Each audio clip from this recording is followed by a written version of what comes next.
All live racing from Royal Ascot with Rupert Bell at 3:35, but we're talking fight sports now, and it's no surprise that Ruqsana Begum's life story has already been optioned by Hollywood, because it is the stuff of movies. It's an amazing story. A young Bangladeshi Muslim living in East London, growing up in East London, who developed a love for fight sports that she had to keep quiet because it set her on a bit of a cultural collision course with her family and some of her friends.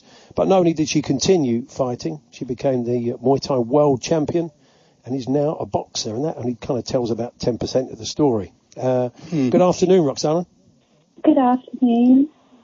So the book of your story. I mean, I've read one or two interviews with you in the past, but you've now put your life story out there, haven't you? The story so far in Born Fighter. Yes, I have. It's coming out on the 25th of June. Amidst all that, the story I was sort of briefly telling there was an arranged marriage, which saw you kind of effectively stop Muay Thai for a while, a bout of ME, which obviously would have set you back, maybe, I don't know, continues to do so, and so many obstacles in your way, both sort of culturally and physically and mentally and everything else, but you kept going. Absolutely. I mean, the arranged marriage was when I was 23, just fresh out of university. And I thought, this was it. This is, my life. And I went through depression, and the sport saved my life in a way. It gave me a second lifeline. The only thing I felt familiar with was the sport. So I decided that I didn't want to be on antidepressants. I didn't want to be at home feeling sorry for myself. So I took myself back to the gym. This is when I plucked up the courage to take my parents to the gym and confront them with, the one place that I felt so at home with and at peace with, which was the sport. And they actually was really supportive. They were open to it, and they didn't exactly say yes, they didn't say no, but I knew in their heart they just felt happy that I found something to give me purpose and, drive and motivation in life again. So that was the sport. It just gave me something to hold on to and help myself recuperate, find my identity again, and build myself. And then one thing led to another in terms of, I started competing, I started excelling in sport, and it just grew from there, really. It's amazing that you hid it from them for 4 years. Do you wish you told them earlier? Could you have told them earlier, or was it just never the right time? Because you were hiding your trophies, you were hiding your bruises, weren't you? Kind of getting your sister to cover for you so they didn't see that you'd been wondering what happened to you, that you'd been involved in competitions and fights. That must have taken some doing.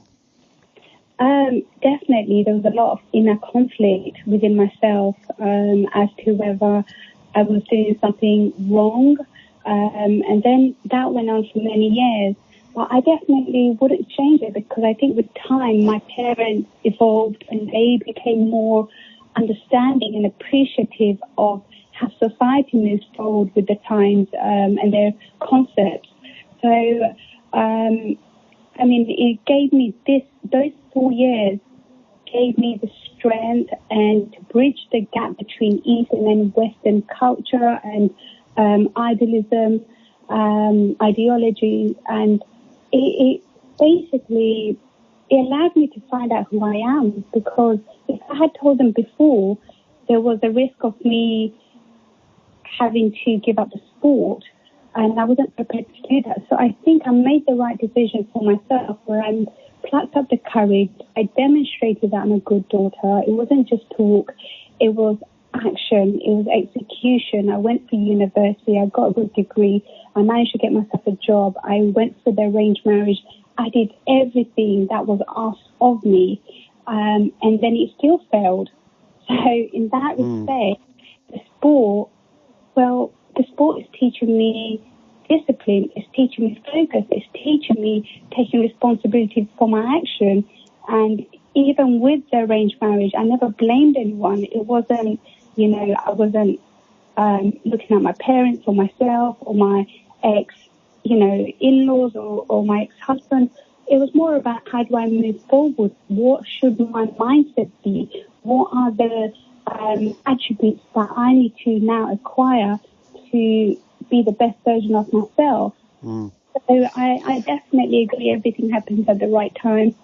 Yeah, absolutely. Your faith is very important to you. You say that, and you wanted to find that balance of being able to do this, something you love, and maintain your faith. And maybe with that in mind, you designed a kind of a hijab, didn't you, that people could wear, that girls could wear for sport. So, because you want other Muslim women to have these opportunities, if they can, that you had. Absolutely. I guess, for me, growing up in a strict Muslim household, it shaped me. I don't regret any part of it, because my parents taught me the values of, our upbringing, like culture, religion. Faith is huge for me, because I don't think I could do what I do without having faith.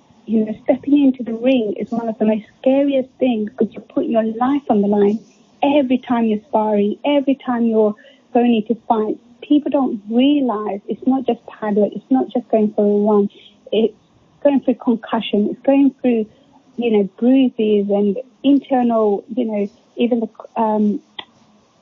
breaking down and the confidence being broken down.